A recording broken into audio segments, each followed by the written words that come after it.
ബ്രഹ്മപുത്രനായ പ്രജാപതി ദക്ഷന്റെ പുത്രിയും പ്രപഞ്ചത്തിൽ ജീവൻ ഉടലെടുക്കുന്നതിന് കാരണമായ കാമദേവന്റെ പത്നിയും അദ്ദേഹത്തെ തൻ്റെ കർമ്മത്തിനായി സഹായിക്കുന്നവളുമാകുന്ന സ്ത്രീരത്നമാകുന്നു രതീദേവി.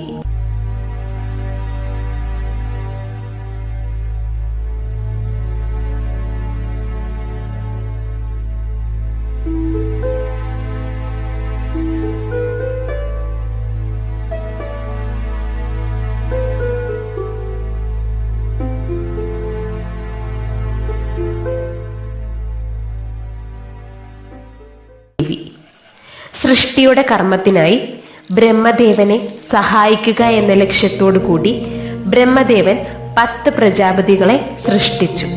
ശേഷം ബ്രഹ്മദേവൻ തൻ്റെ മാനസത്തിൽ നിന്നും അഥവാ ഹൃദയത്തിൽ നിന്നും കാമൻ എന്നൊരു ദിവ്യപുത്രനെ സൃഷ്ടിച്ചു. അവൻ അവൻ്റെ ആയുധമായ കരിമ്പ് തണ്ടാൽ നിർമ്മിച്ചെടുത്ത ചാപത്തിൽ വർണ്ണത്തോടു കൂടിയതും സുഗന്ധം നിറഞ്ഞതുമായ അസ്ത്രം തൊടുത്തുവിട്ട് പ്രപഞ്ചം മുഴുവൻ പ്രണയം പരത്തി നടന്നു. അങ്ങനെയിരിക്കും വേളയിൽ കാമദേവൻ തൻ്റെ അമ്പുകൾ ദക്ഷന് നേരെ പ്രയോഗിച്ചു. എന്നാൽ അദ്ദേഹത്തിന് സന്ധ്യാദേവിയോട് തൽക്ഷണം തന്നെ പ്രണയം തോന്നി. ആ മാത്രയിൽ അദ്ദേഹത്തിൻ്റെ രോമകൂപങ്ങളിൽ നിന്നും ഒരു വിയർപ്പ് തുള്ളി ഇറ്റുവീണു. ആ വിയർപ്പ് തുള്ളി ഒരു അതീവ സുന്ദരിയായി പിറവി കൊണ്ടു. അവളാകുന്നു രതീദേവി. എന്നാൽ സന്ധ്യാദേവി ബ്രഹ്മദേവന്റെ പുത്രിയായിരുന്നു. ദക്ഷ പ്രജാപതി അദ്ദേഹത്തിന്റെ പുത്രനും ആയതിനാൽ തന്നെ അവർ ഇരുവരും സഹോദരങ്ങളുമാകുന്നു. അതൊരിക്കലും ശരിയായ കാര്യമല്ല എന്ന് പറയേണ്ടതില്ലല്ലോ. കാമദേവന്റെ ഈ പ്രവൃത്തിയിൽ ബ്രഹ്മാവ് അത്യധികം കോപിതനായി മാറി. ക്ഷണനേരം കൊണ്ട് അദ്ദേഹം കാമദേവന് മുൻപാകെ പ്രത്യക്ഷനായി. കോപത്താൽ ജ്വലിച്ച ബ്രഹ്മദേവൻ മഹാദേവനാൽ നീ ഭസ്മമാകപ്പെടും കാമദേവ എന്ന് ശപിച്ചു. കാമദേവൻ ബ്രഹ്മാവിന്റെ ശാപവാക്കുകൾ ശ്രവിച്ചതും ഭയന്നു വിറച്ചു. തന്നിൽ നിന്നുമുണ്ടായ അപരാധം പൊറുക്കണമെന്നും ശാപം പിൻവലിക്കണമെന്നും കൃപയുണ്ടാകണമെന്നും തൊഴുതപേക്ഷിച്ചു. കാമദേവന്റെ പശ്ചാത്താപത്തിൽ ബ്രഹ്മദേവൻ ശാന്തനായി.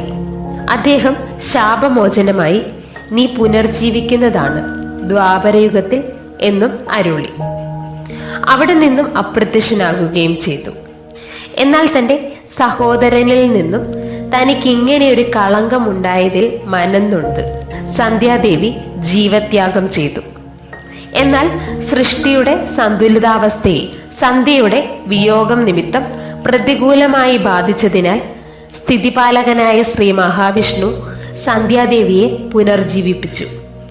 അങ്ങനെ കഴിയും കാലം കാമദേവന് അദ്ദേഹത്തിന്റെ കർമ്മം നിറവേറ്റുന്നതിനായി രതീദേവിയെ വിവാഹം ചെയ്തു നൽകുകയും ആ ദമ്പതികൾക്ക് ഹർഷ, യശസ് എന്നീ സന്തതികൾ പിറവികൊള്ളുകയും ചെയ്തു. അങ്ങനെ കാലങ്ങൾ കഴിഞ്ഞ് ബ്രഹ്മദേവന്റെ ശാപം ഫലിച്ച് മഹാദേവന്റെ കോപാഗ്നിയിൽ ഭസ്മമാക്കപ്പെട്ട കാമദേവൻ ദ്വാപരയുഗത്തിൽ ശ്രീകൃഷ്ണപുത്രനായി പ്രത്യുമ്നനായി പുനർജനിച്ചു. ശബരൻ എന്ന രാക്ഷസന്റെ പുത്രിയായി മായാവതി എന്ന നാമത്തോടു കൂടി രതീദേവിയും പിറവികൊണ്ടു. അങ്ങനെ പ്രത്യുമ്നനും മായാവതിയും പ്രണയിക്കുകയും വിവാഹം കഴിക്കുകയും ചെയ്തു.